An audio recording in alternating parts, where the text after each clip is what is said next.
Merhaba arkadaşlar, örgü kanalıma hoş geldiniz. Kız çocuklarımız için hem kolay hem de güzel tığ işi hırka yaptım. Bugün bu hırka anlatımını sizlerle paylaşmak istiyorum. Bakın arkadaşlar, hırkamız çok güzel, çok kullanışlı bir hırka.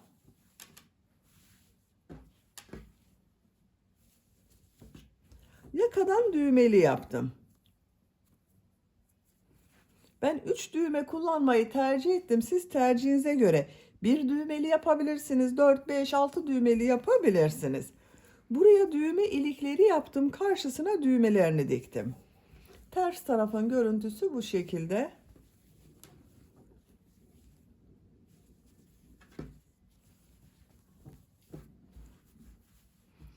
Hırka örgüsüne yakadan zincir yaparak başlıyoruz. Ben bugün bu hırka anlatımını 3-6 ay arası bebek ölçüsüne göre yapıyorum. Siz yeni doğan bebek için yapabilirsiniz. 1, 2, 3, 4, 5 yaş, her yaş çocuklarınızda yapabilirsiniz. Yeni doğan bebek için yapmak istiyorsanız bu başlama zincirini benimle aynı sayıda başlayabilirsiniz. Yakada yaptığım bu arttırma sırasını bir sıra eksik yaparsanız yeni doğan bebek için olur. Benimle aynı sayıda başlayıp bu arttırma sırasını benim yaptığımdan bir sıra fazla yaparsanız 6 aylık bebekleriniz için olur. Bu yaka zincirini benimle aynı sayıda başlayıp bu arttırma sırasını 2 sıra fazla yaparsanız 1-2 yaş arası çocuklarınız için olur. Yaka biraz açık olsun isterseniz arkadaşlar 1-2 yaş için bu zincir sayısını 8 zincir fazla başlayabilirsiniz. Ön bölümleri 1 trabzan, kol ve arka bölümleri 2'şer trabzan fazla yapabilirsiniz. İplik olarak beyaz renkli iplik bunu kullandım. İplik üzerindeki etikette 100 gramda 320 metre var. Bir yumak iplik yeterli arkadaşlar. Beyaz renkli iplik olarak. Mavi renkli iplik de bunu kullandım. Ben bugün mavi ve beyaz renkli yaptım. Siz tercihinize göre her marka iplik ve renklerini kullanabilirsiniz. Her marka bebek ipliğini kullanabilirsiniz arkadaşlar. Buradan iplik markası söylememiz yasak olduğu için iplik markasını söyleyemiyorum. Siz her marka iplik ile yapabilirsiniz. Tığ olarak 5 numara 3 milimetre tığ kullandım. Elim çok sıkı değil. Benim yaptığım tığ işi örgüler yumuşak oluyor. Sizin eliniz sıkıysa 3,5-4 milimetre tığ kullanırsanız çok daha güzel olur. Ölçülerini videonun sonunda ölçüyorum. Oraya bakabilirsiniz. 3-6 ay arası ölçüde yaptım. İplik tığ hazırlayalım. Hep birlikte hem kolay hem de güzel bu tığ işi hırka örgüsüne başlayalım. Hepinize kolay gelsin. İyi çalışmalar. Yakadan zincir yaparak başlıyoruz. İlk ilmeği ben bu şekilde yapıyorum. Size nasıl kolay geliyorsa o şekilde yapabilirsiniz. Zincirleri yapmaya başlıyorum. Çok sıkı zincirler yapmıyorum. 76 zincir yapalım. 76 zincir yaptım. Bakın çok sıkı zincirler yapmadım. Bu 76 zincirin kaç santimetre olduğunu ölçüyorum. 30 santimetre zincir uzunluğu var. Elimin sıklığına göre 30 santimetre için ben 76 zincir yaptım. Sizin elinizin sıklığına göre daha fazla zincir yapmanız gerekebilir arkadaşlar. Şimdi trabzan sırası yapacağız. Trabzanları yaparken yaka ayrımlarını da ayıracağız arkadaşlar. 3 zincir dönüş için yapıyorum. Toplam 79 zincir oldu. Tığ üzerine iplik alıyorum. 3 ilmek atlıyorum. 1, 2, 3, 4. ilmeğe trabzan yapıyorum. Bu 3 ilmek atlayarak yaptığımla birlikte 10 trabzan yapıyorum. 3, 4, 5,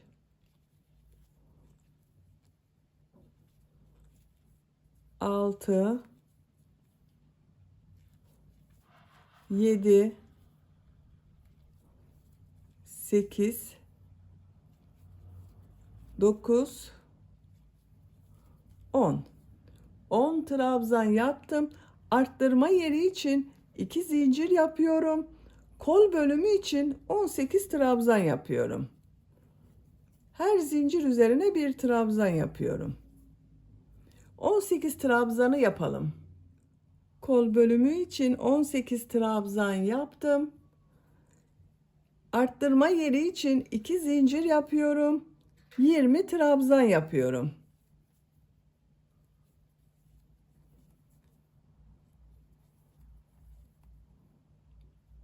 Yirmi trabzanı yapalım. 20 trabzan yaptım. 2 zincir yapıyorum. Kol bölümü için 18 trabzan yapıyorum.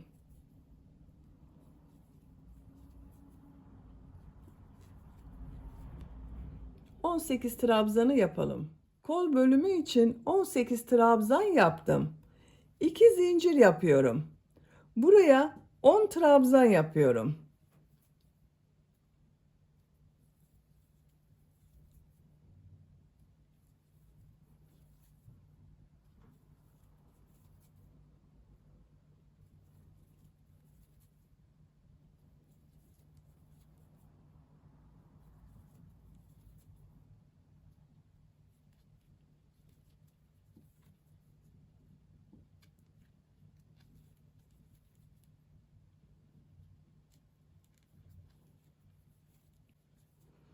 On trabzan yaptım. Bakın yaka ayrımlarını yaptık. 10 trabzan yaptım. Kol bölümleri için 18 trabzan yaptım. Buraya da 20 trabzan yaptım arkadaşlar. İkinci sıradayım. Bir zincir yapıyorum, örgüyü çeviriyorum. İlk ilmeğe trabzan yapıyorum. Bütün ilmekler üzerine trabzan yapıyorum.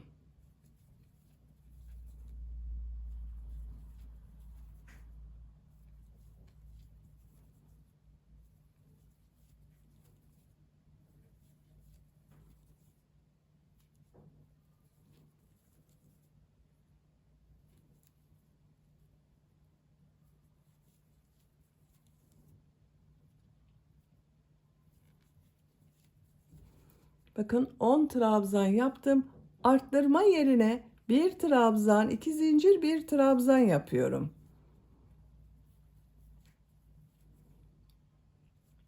Diğer ilmeklere trabzan yapıyorum. Arttırma yerlerinde bir trabzan, 2 zincir, bir trabzan yapacağız. Bu arttırma yerine kadar devam edelim. Arttırma zincirine kadar trabzanları tamamladım. Arttırma yeri için bir trabzan, 2 zincir, bir trabzan yapıyorum. Diğer ilmeklere trabzan yapıyorum.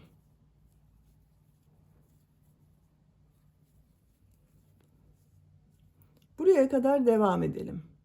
Buraya kadar trabzanlar yaptım. Arttırma zinciri üzerine bir trabzan, 2 zincir, bir trabzan yapıyorum. Diğer ilmeklere trabzan yapıyorum.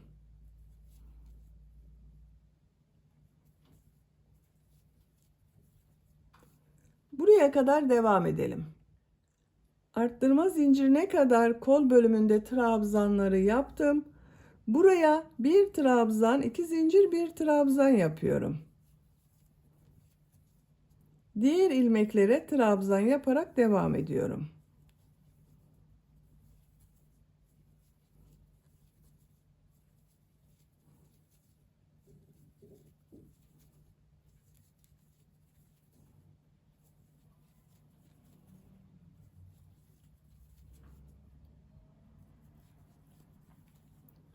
Son trabzanı bakın bir alt sırada 3 ilmek atlayarak yaptığım bir trabzan var.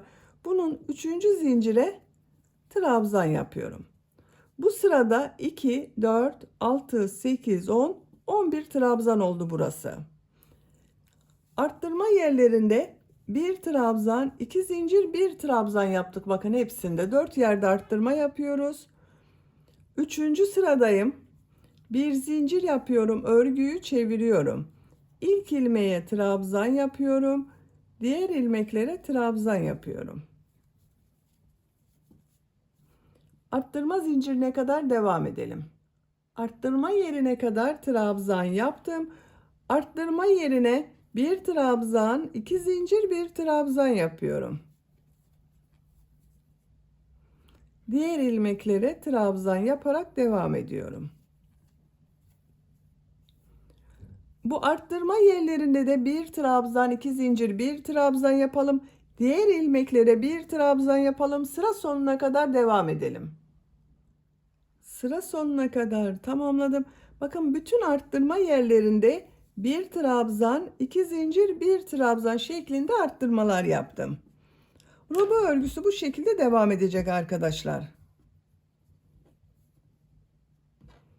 Bakın görüntüsü bu şekilde. Yapacak olduğunuz çocuğun büyüklüğüne göre bu 4 yerden arttırmalar yaparak robanın örgüsünü tamamlayalım. Roba örgüsünü 4 yerden düzenli arttırmalar yaparak 9 sıra yaptım. 1, 2, 3, 4, 5, 6, 7, 8, 9. Santimetre olarak ölçüyorum. 9 santimetre yükseklik var. Siz biraz büyük yapmak istiyorsanız bir veya iki sıra daha arttırmalar yaparak roba örgüsüne devam edebilirsiniz. Ben arttırmayı burada bitiriyorum. Bakın görüntüsü bu şekilde oldu. 10. sırada kol ve gövde bölümlerini birbirinden ayırıyorum. 10. sıradayım. Bir zincir yapıyorum, örgüyü çeviriyorum, trabzan yapıyorum. Buraya kadar devam edelim. Arttırma yapacağım zincire kadar trabzan yaptım. Bu zincir üzerine 2 trabzan yapıyorum. Kol altı için 3 zincir yapıyorum. Çok sıkı yapmadım zincirlere. Kolda bulunan bütün ilmekleri atlıyorum. Bu arttırma yerine 2 trabzan yapıyorum. Diğer ilmeklere trabzan yaparak devam ediyorum. Buraya kadar devam edelim. Buraya kadar trabzan yaptım. 2 trabzan yapıyorum. Kol altı için 3 zincir yapıyorum. Kolda bulunan bütün ilmekleri atlıyorum. Buraya 2 trabzan yapıyorum.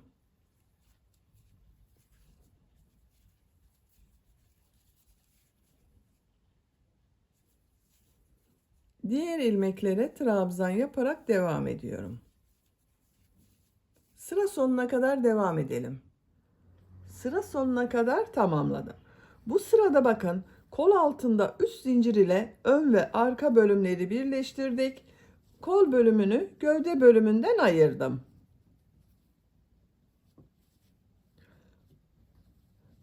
Artık örgüye gövde örgüsüyle devam edeceğiz. Bu sırada model yerleştirmeye başlıyorum. Bir zincir yapıyorum, örgüyü çeviriyorum. İlk ilmeğe trabzan yapıyorum. 2 ilmek atlıyorum. Bu ilmeğe 3 trabzan, 2 zincir, 3 trabzan yapıyorum.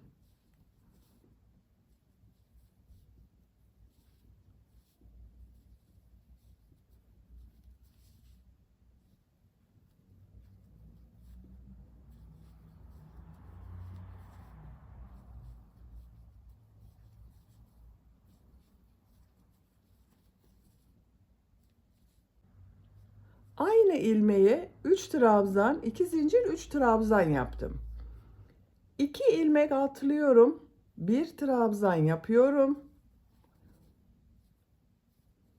1 ilmek atlıyorum. Bu ilmeğe 3 trabzan, 2 zincir, 3 trabzan yapıyorum.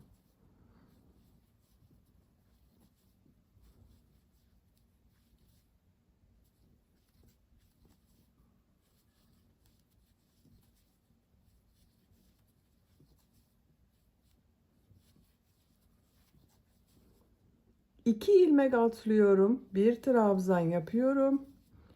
Bir ilmek atlıyorum. 3 trabzan, 2 zincir, 3 trabzan yapıyorum.